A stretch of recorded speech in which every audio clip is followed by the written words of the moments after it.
தமிழ்நாட்டுல தேர்தல் வந்தா மட்டும் எல்லா அரசியல்வாதியுமே சொல்ற விஷயம் என்னன்னா, நாங்க மட்டும் ஆட்சிக்கு வந்தா கச்சத்தீவு மீட்டு தந்துருவோம் அப்படின்னு சொல்றாங்க. சோ அந்த கச்சத்தீவுனா என்ன, அது எங்க இருக்குது, யார் கட்டுப்பாட்டுல இருக்கு, யார்கிட்ட இருந்து மீட்கணும்னு சொல்றாங்க அப்படிங்கிறது வீடியோ டீடைலா பார்க்கலாம். இந்த மாதிரி ஹிஸ்டாரிக்கல் கண்டென்ட் தெரிஞ்சுக்க நம்ம ஐடியா மறக்காம ஃபாலோ பண்ணிக்கோங்க. கச்சத்தீவு எங்க இருக்குன்னு பாத்தீங்கன்னா, இந்தியாவுக்கும் இலங்கைக்கும் நடுவில் தான் இருக்குது. சொல்லப்போனா இலங்கையை கம்பேர் பண்ணும்போது இந்தியாவில இருந்து கொஞ்சம் பக்கத்துல இருக்குன்னு சொல்லலாம். இந்த கச்சத்தீவு வந்து இப்போ இலங்கை கவர்மெண்டோட கட்டுப்பாட்டுல இருக்குது. ஆனா ஹிஸ்டரி எடுத்து பார்த்தோம்னா அந்த கச்சத்தீவு வந்து முதல்ல நம்ம இந்தியர்கள்ட்ட தான் இருந்துச்சு. பிரிட்டிஷ்காரன் நம்மள ஆண்டப்போ அந்த கச்சத்தீவு நம்மகிட்ட தான் இருந்துச்சு. ஆனா பிரிட்டிஷ்காரன் இந்த நம்ம ஆண்டு விட்டு போகும்போது அது இந்தியாவோடதா இல்ல இலங்கையோடதா அப்படின்னு சொல்லாமே போயிட்டான். இந்தியா கிட்ட இருந்த கச்சத்தீவு எப்படி இலங்கை கிட்ட போச்சு அப்படின்னு பாத்தீங்கன்னா, அப்போ பாகிஸ்தானும் சைனாவும் இலங்கையோட நல்ல நட்புறவுல இருந்தாங்க.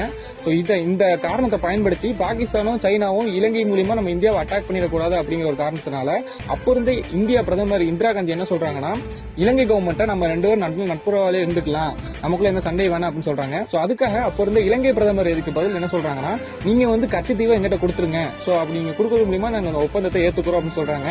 சோ இதை கேட்ட இந்திரா காந்தி தன்னோட நாட்டோட பாதுகாப்புக்காக அப்போ இருந்து தமிழ்நாடு கவர்மெண்ட்டை கேட்காம அந்த கச்சத்தீவை இலங்கை கவர்மெண்ட்டை கொடுத்துறாங்க.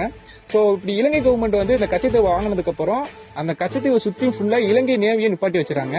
இப்போ தமிழ்நாட்டு மீனவர்கள் அந்த சைடு மீன் பிடிக்க போனாங்கன்னா தமிழ்நாட்டு மீனவர்களை சுடுறதும் அவங்களுக்கு அரெஸ்ட் பண்றதும் அதே வேலையா வச்சுக்கிட்டாங்க இப்ப ஸ்ரீலங்கா கவர்மெண்ட். இதனாலதான் இப்ப வர எல்லா அரசியல்வாதிகளுமே கச்சத்தீவை இலங்கையிட்ட இருந்து மீட்டு தருவோம் அப்படின்னு சொல்லிட்டு இருக்காங்க.